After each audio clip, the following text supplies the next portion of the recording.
Welcome!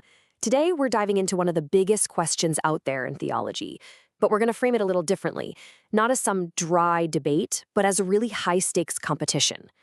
We're going to explore whether salvation is just the moment you get your ticket to the stadium, or if it's the grueling marathon you actually have to run on the track inside. So let's get right into it. This is the core question we're wrestling with. Is salvation just a done deal, a one-time transaction the moment you believe? A legal status that can never, ever change? Or is it more like the starting pistol for a race that's going to require endurance, discipline, and a serious focus on that finish line? When you really look at the scriptural data, it seems to point to something way more dynamic than a lot of us assume.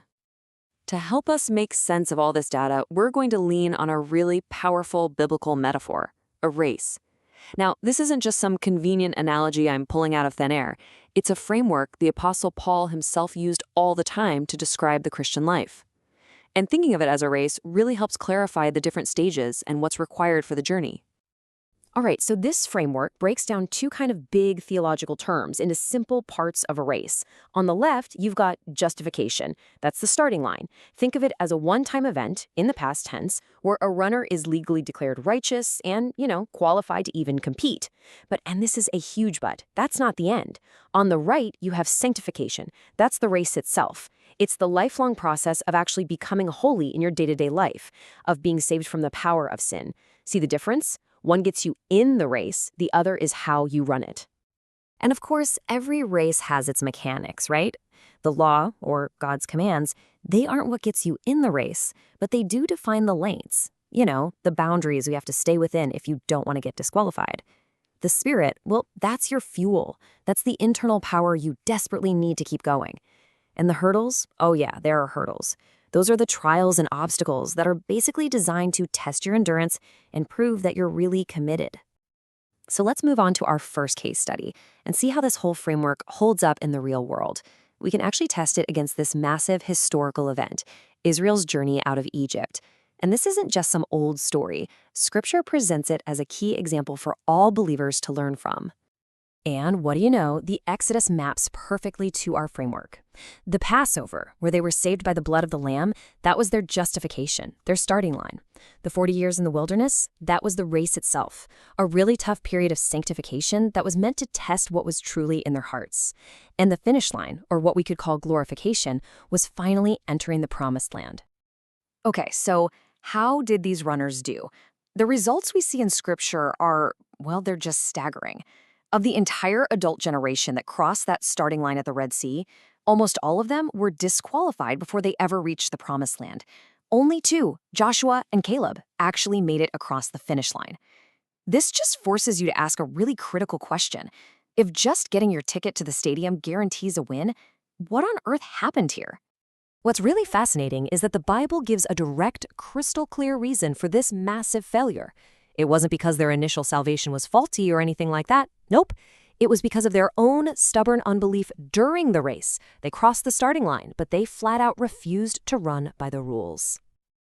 And this gets to the very heart of the problem, something we can call the Egyptian anchor. You see, they were physically out of Egypt, but their hearts, their desires, their entire mindset, it was still chained to their old life. This internal weight just acted like this massive gravitational pull, constantly dragging them backward towards a starting line. They couldn't run forward because they were always looking back. Okay, let's look at another set of data, but this time it's a narrative one. John Bunyan's classic allegory, The Pilgrim's Progress, is basically a super detailed map of the salvation race. It visualizes all the different kinds of runners you're going to find on the track. So Bunyan introduces us to two runners who start out together. Christian, who's our hero, he hits the first big obstacle, the Slough of Despond, and he fights his way through it. But his buddy, Pliable, gets a little muddy and immediately quits. Why? Because Pliable was only in it for the rewards he was promised. He loved the idea of the finish line, but he just had no stomach for the actual race. He's the kind of runner who drops out at the very first hurdle. And then you've got this other runner named Ignorance. Now, he doesn't quit. In fact, he makes it all the way to the gates of the celestial city. So what's the problem?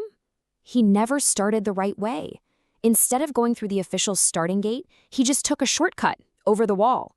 So when he gets to the finish line, he's missing the proper certificate, the scroll, that proves he's a legit competitor. And this leads to Bunyan's chilling conclusion. Ignorance is cast away. I mean, the lesson here is pretty sobering. You can look like a runner, you can be standing right next to the finish line, but if you haven't run according to the rules, you can still be completely and utterly disqualified. This brings us to the kind of mindset you need to run this race successfully. This is not a casual jog in the park. Not at all.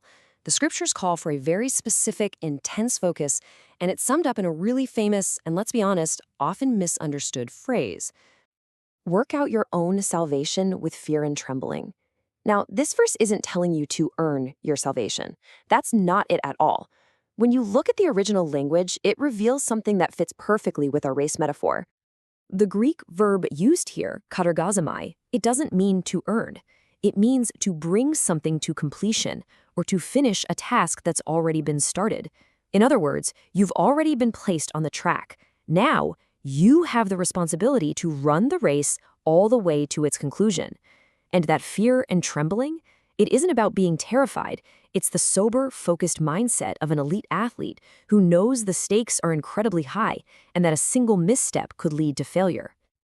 And this whole idea, the very real risk of disqualification, is treated as a serious possibility all throughout Scripture. I mean, the Apostle Paul, who you could argue was the greatest runner of all time, said he disciplined his body relentlessly so that he himself wouldn't be disqualified. Peter urges believers to be diligent to make their calling sure. The author of Hebrews tells us to strip away every single weight, like that Egyptian anchor, that slows us down. This just isn't the language of a guaranteed win. It's the language of a high-stakes competition. All right, let's move to one final case study that brings in another crucial element: time. This race isn't run on some infinite track. There's an accountability clock ticking, and it's illustrated perfectly in the parable of the fig tree. So in this parable, a tree gets planted in a vineyard. That's its justification. It has legal status, it has every opportunity to succeed. But for 3 years, it produces 0 fruit. It's just taking up space, all potential but no output. A crisis point is reached. The caretaker steps in and asks for just 1 more year to give it extra fertilizer and attention. But the ultimatum is clear. If it doesn't produce fruit, then it will be cut down. And this gives us a really powerful insight into what grace means in this context. That extra year? It's an act of grace, absolutely. But it's an extension, not an exemption. Grace isn't a free pass to the finish line. It's the extra fertilizer, the support, the resources that are given to help the runner finally start producing something, to actually run the race. It's more support, not a removal of responsibility. So we end up right back where we started, but hopefully with a totally new perspective. The scriptural data again and again presents salvation not as some static, legal thing that's over and done with at the start. Instead, it's a dynamic, lifelong race that demands our participation, our endurance, and our obedience. It's a race that starts with a free gift, for sure, but it has to be run with discipline, which leaves all of us with that final question to really think about. If salvation is a race, what does it mean to truly run to win?